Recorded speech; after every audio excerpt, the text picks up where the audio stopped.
Good afternoon, thank you. Thanks, Lynn, and thanks to CCMTA. Today, I'm going to walk you through a 911 program. And basically, we've been doing this program for over 6 years now. There's been a number of programs that go back longer than that. What it is going to be lessons learned along the way, some results from the programs across Canada, and the various materials that the various programs use across the country. And then we'll also show you some of the service announcements, public service announcements we use to promote the program as well. So the 911 program was set up to get the public to call 911 to report suspected impaired drivers. And you know, what we've seen so far, it's a very low-cost program to set up, and it's very effective in taking impaired drivers off the roadway.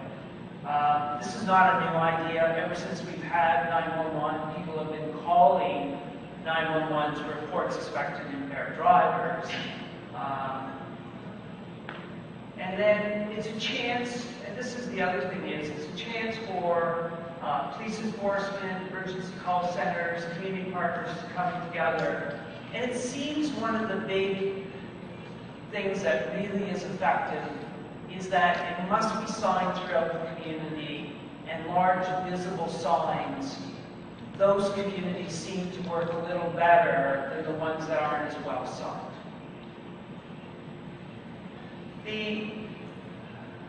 The interesting thing is what we found out is before we started the program, we went out and surveyed Canadians, and 50% of them did not believe calling 911 to report a suspected impaired driver was the proper use of 911. So that was the big part of the sign, the big part of the thing was to get people thinking, they see a suspected impaired driver on the roadway, there's no hesitation, it is an appropriate call, they call 911. And, you know, impaired driving still is the #1 criminal cause of death in impairment-related causes here. So, the thing is with this, and now this data is on some data, we've got an evaluation study coming out, it should be out within the next month. And this is right now based on the US data.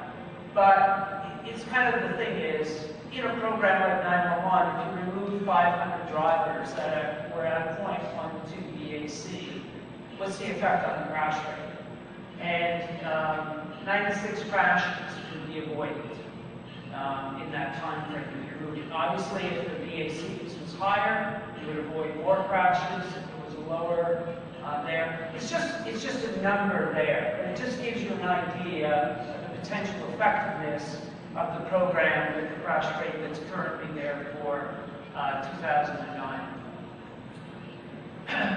So what does it do? It's that big thing. Why do drinking drivers drive? Because they don't think they'll get caught. It increases that perception. Instead of just the police or sobriety checkpoint out there, basically the whole community's watching and looking at that driver behavior. It definitely increases the numbers, and I'll show you shortly about the number of 911 calls that go in to report suspected drivers. It increases the number of charges. It basically prevents impaired driving crashes, deaths, and injuries. And it also, it's just not impaired. Also, a lot of times, it's distracted drivers out there, it's medically impaired drivers, it's suspended drivers. There's all kinds of things that get picked up in these 911 calls. So the big thing is the coming together. It can be from the corporate side, it can be from government, it can be police, and there's all kinds of varieties, and I'll show you there. There's some that are just run by the police themselves. There's other ones that are just with the traffic safety organization and the police. There's other ones that have heavy corporate sponsorship and the signage throughout the community. Big, large signs are really important. And also, when those calls come in, there has to be sufficient enough police support to respond. Because the public has to realize that one of the outcomes is, every once in a while, they hear about somebody calling 911, and there's an arrest made from those calls. So that's an important circle that must be out there. And it's also important to educate the public on how to recognize a suspected impaired driver. Also, it's really important, as we've been kind of going through in most calls now, in most provinces and throughout the world, is it's not okay to talk on the phone. So again, the 911 calls are exemptions from that, but it has to be done in a safe way. You don't want somebody calling 911 and causing another crash as well. So we have all kinds of safety protocols that we promote as well. And then also that big thing is, it is an appropriate reason to call 911. So with police, this is a real big thing. It's not good enough for Matt and others to call 911. What really needs to happen is the police chief and the various communities, the commissioner, superintendents need to get out there and say, we're launching this event with the media to say, you know what, we want the citizens of our community to help us by calling 911 if they see a suspected driver. So most of the successful programs have a big launch, they get the media involved, they have all kinds of big signs that go up, and they continuously put that message out there. It's also, a really big thing is to follow up with owners of vehicles that are reported but not intercepted. So basically it breaks down that, you know, police arrest somewhere between 30 and 40%, another 30%, you get the information from the license plate of who the vehicle owner is, but there's no interception, and there's usually another 30%, depending on the community, that go undetected. You don't get enough information, there's no interception by police. So that follow-up, and I'll get to that in a minute. So again, I'll show you some of the media releases, and I have to say, the media has been a fabulous partner, not only in all these launches, but continuously getting the message out there. They like the program, nobody likes to be out on the road with impaired drivers, so the media is always very supportive of this program. The other thing that the police need to do is have some kind of data. You'll see the data that I'll release. You know, and again, you need to know the number of calls, number of intercepts, number of charges, number of alcohol-related crashes, fatalities, injuries, number of letters sent out, and the number of personal visits to vehicle owners. All this data is really important to kind of see from year to year. How are you doing? How's the public responding? Is there a decrease in the number of crashes, fatalities, and injuries as you go along?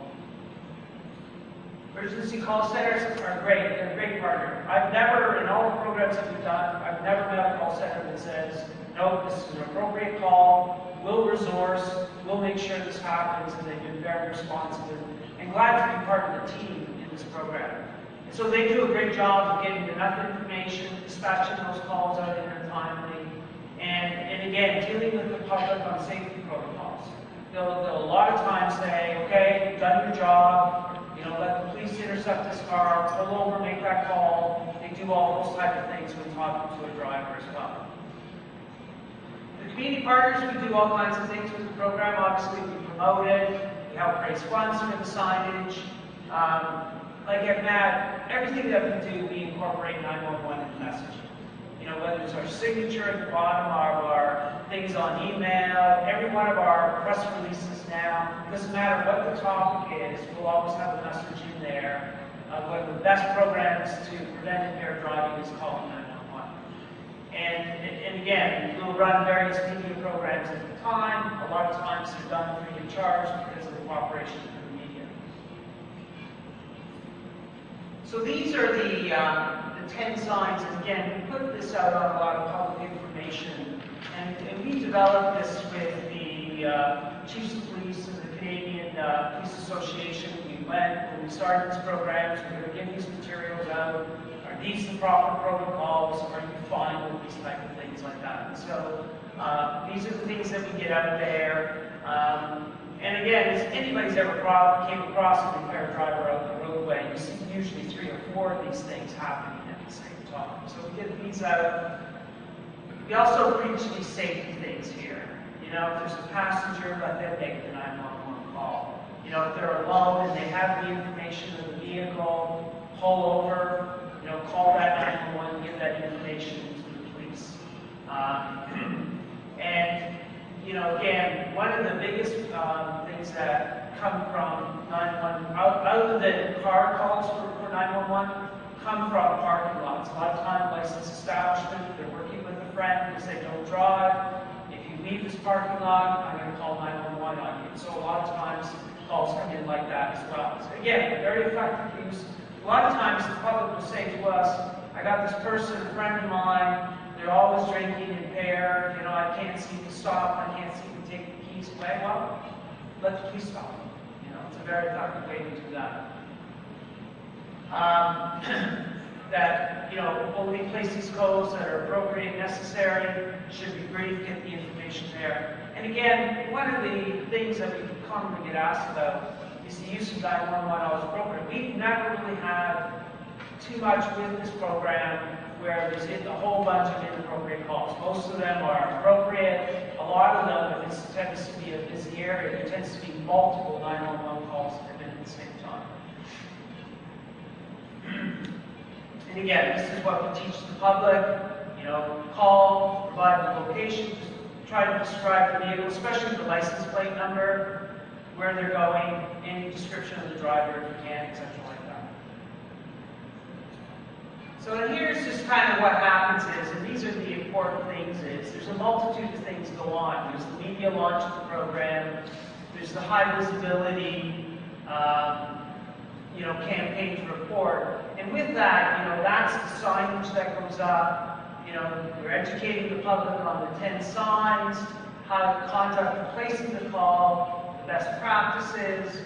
You get your drinking drivers, the public calls to 911, the emergency call center kicks in, the police are dispatched, 3 outcomes are there. Sometimes they intercept, sometimes the owner of the vehicle is there, but they don't intercept, and there's no interception, vehicle unknown. The key part is to kind of, and we had Brad here from New York Police. They do this really, really well. They have letters that go out to vehicle owners that they don't intercept to say, somebody called 911 to report you. And a lot of times, 2 things happen with that. If the vehicle owner wasn't the driver, then there's some discussion that goes on in the family to kind of say, were you driving my car, this letter came in, etc. like that. The other thing is, if it was the vehicle owner that was driving and they were driving impaired, it sends that message out to them, maybe next time you're going to get caught. So again, it creates that perception of getting caught, which is really important. Media releases. A lot of the programs, they'll come out and people go, well, if I call 911, does it actually work? Is there an actual arrest made sometimes? And the more calls that come in there. Some of the police forces down east now, like St. John, New Brunswick, Halifax, anecdotally, the police are telling us about 50% of their impaired driving charges are now coming from public 911 calls, which is a really high ratio. And then keeping the statistics and reporting them out monthly. So we have the programs. Basically, the program is going coast to coast now. Quebec is, we're on the road to have a program in Quebec in 2012, so that's in the planning stages now.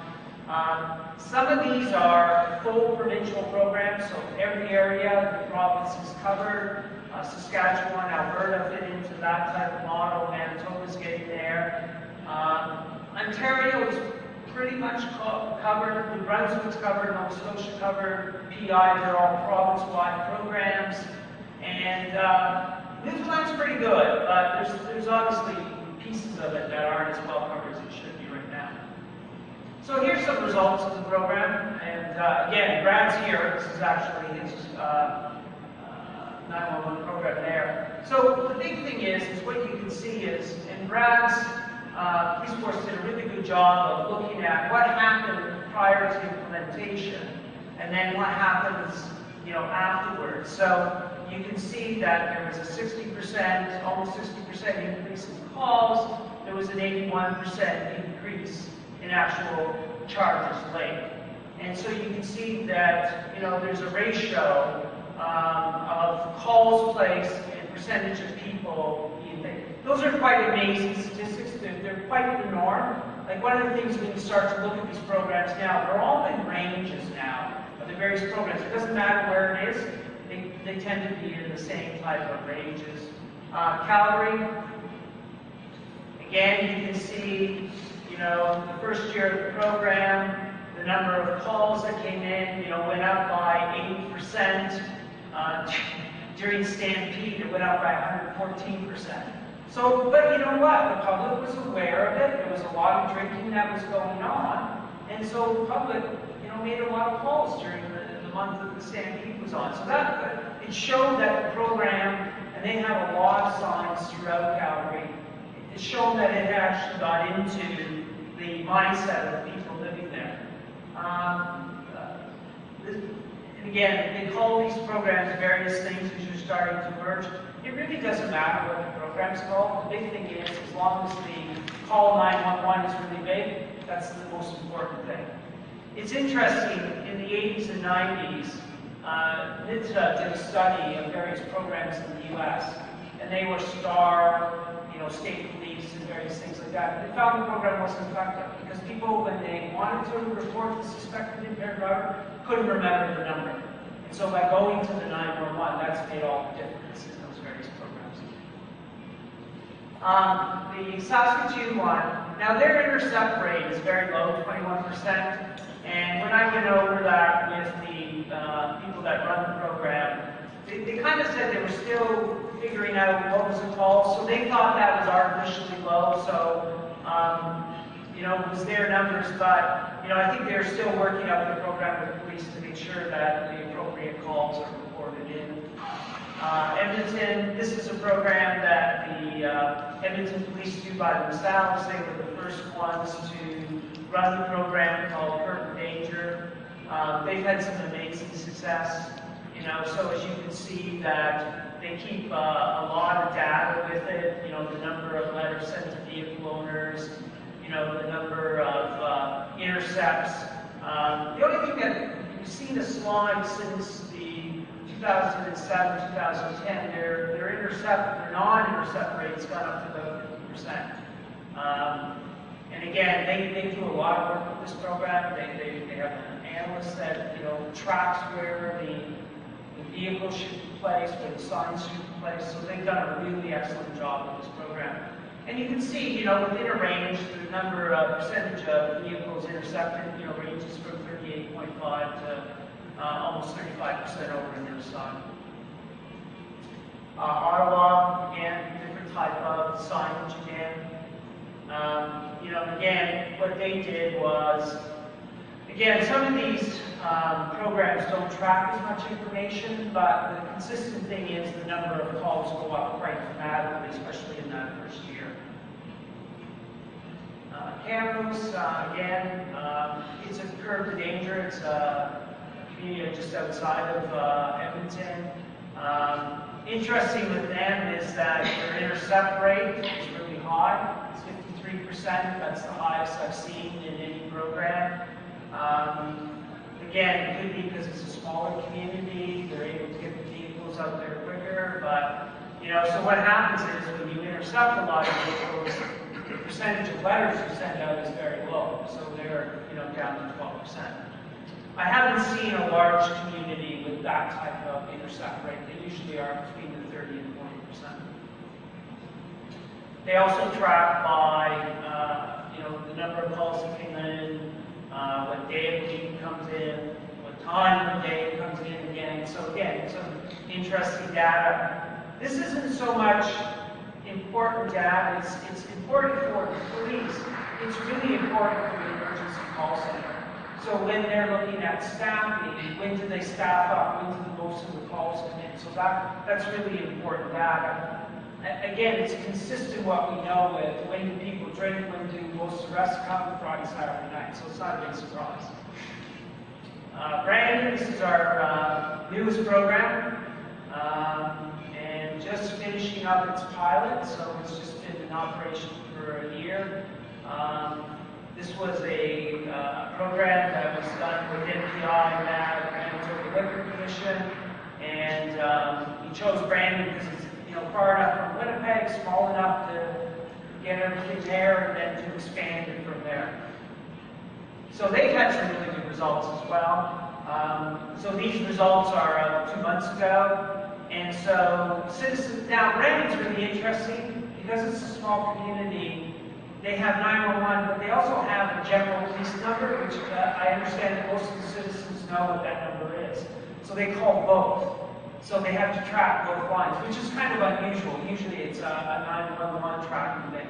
But immediately they average 28 calls a month compared to 1 call, before the grid program. Generally, they got a 47% increase in calls. Again, that's consistent with the other programs across the country. They had their intercept rate was 79% increase, an overall intercept rate of 28%, and the large majority of them led to charges of roadside suspensions. Again, and then they sent out 114 letters to vehicle owners. So again, a booming success. They needed that kind of data to move that program on. Now we'll expand that across Manitoba. So it was a great pilot project. Again, consistent with the other numbers we've seen. So the summary of this data is that, anywhere between 45 and 80% the number of 911 calls increased. The suspensions or impaired driving charges go up from 30 to 80%. The thing is, with 30, some of them only track criminal code charges within them. Some track both of them as part of the program. So that's why there's such a wide range there. The intercept rate, and I actually believe, I think it's more like 30 to 50. I think that Saskatchewan, Saskatoon numbers are artificially low. And that 35 to 45% of the vehicles intercepted by police are actually charged with either an impaired driving charge or a roadside suspension. Again, 12 to 38%, but that number 12, again, that's the Camrose number, that's low. It's usually between that 30 and 40% range. There's enough information who the vehicle owner is for follow-up. And, it ranges between that 35 and 50% where there's just not enough information and there's no intercept. These are when the calls, come in. There, and then the protocol we work with the letters is we try to get them within a range of the call, so that when we're setting up the program, we try to make sure that that letter is out the door within 7 days of the person being, because then memory starts to fade, nobody remembers who was driving the vehicle, etc. like that. So the sooner they can be done, and usually that's the protocol that gets set up. Brad, how fast is yours going? It depends on when they're submitted, but they should go out. They could go anywhere within a day to a couple of weeks, but it just depends on how quickly. Yeah. Here's one thing that we learned that we weren't expecting. This is data from St. John, New Brunswick. This is one of the analysts that was examining some of the sort of traffic area type of numbers. He looked at the 911 program. And he picked up that 25% of those non-intercepted vehicles reappeared and got called again within 30 days. So, some of them changed behavior, some of them were consistently doing this. And then they looked at their alcohol-related deaths and injuries, and they found out that 40% of the vehicles that were involved in those crashes had already been called as a suspected 911. So it kind of says, those people that you actually don't intercept, you need to look at that data from them. And they were seeing some people 5, 6, 7 times reported within a calendar year. And so they developed a whole strategy with those small number of vehicle owners in those communities to kind of do a personal visit and say, okay, you're showing up a lot. You're getting reported in this community a lot. We're going to be kind of watching you. All our vehicles have your license plate number. They're going to be watching for you driving impaired. And again, it seems to be effective. And the only community that's doing that right now is St. John, New Brunswick. Because again, they picked this up from an analyst looking at the data there. And so there is a need as we go on with this program to really make sure that there's tracking. There's a lot of programs that don't even send letters. So they're missing a huge traffic safety portion of this program and its potential by not tracking them, at least not sending a letter. So with these materials, again, they vary. You know, there's no set program. It's up to the community to decide. Some call it, you know, have a phone. Some call it Campaign 911. Some call it grid. There's all kinds of names. It really doesn't seem to matter. In the program, in the provinces where there's a provincial-wide program, there's province-wide materials. They all look the same. The signs are all the same. Everything goes up to the public looks the same.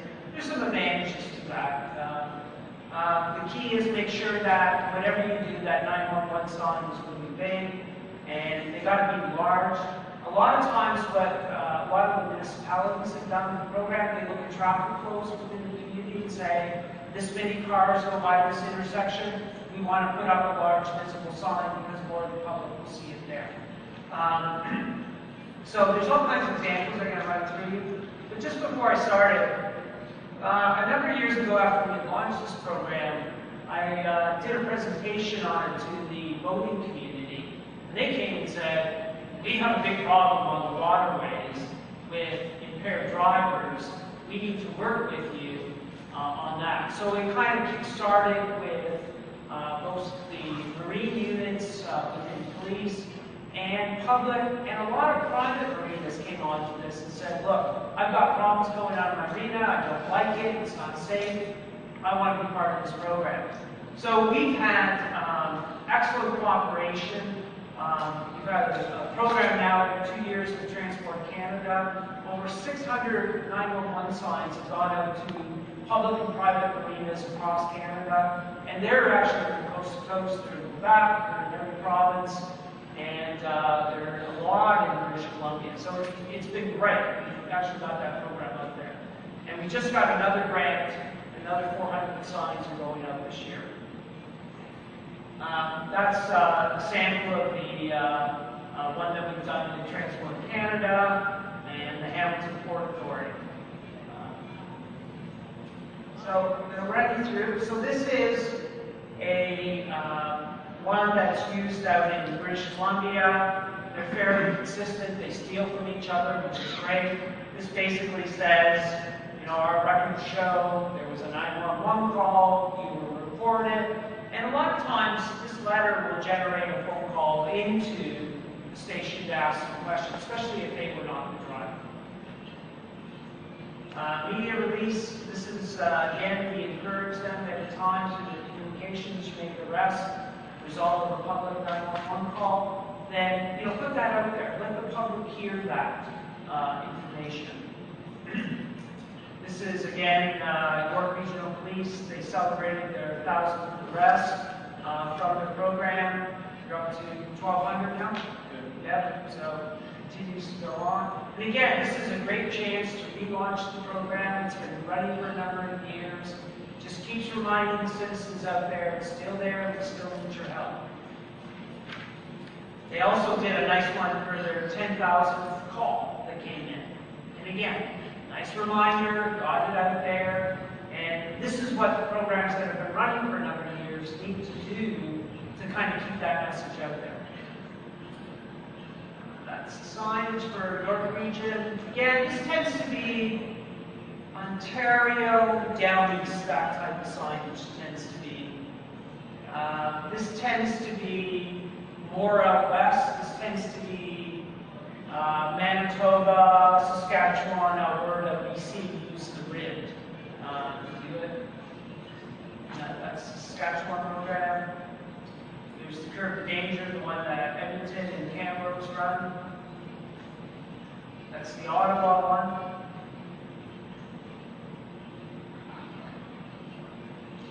That's Kamloops. That's the Hamilton one. Yeah, you've seen a lot of consistency in this. That's the New Brunswick one, St. John. These are all the various materials that MAD has and various other things that are out there.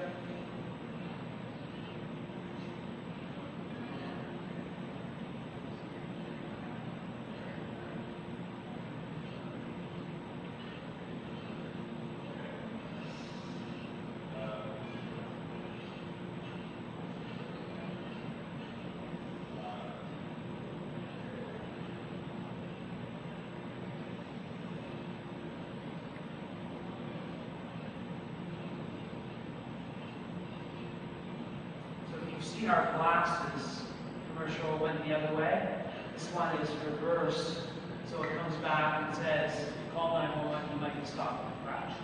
Now, is the sound working on this? There's no sound on that. Okay, I'm going to go on. I just want to make sure, because I'm going to show a couple of radio ones, and I just want to make sure the sound is there.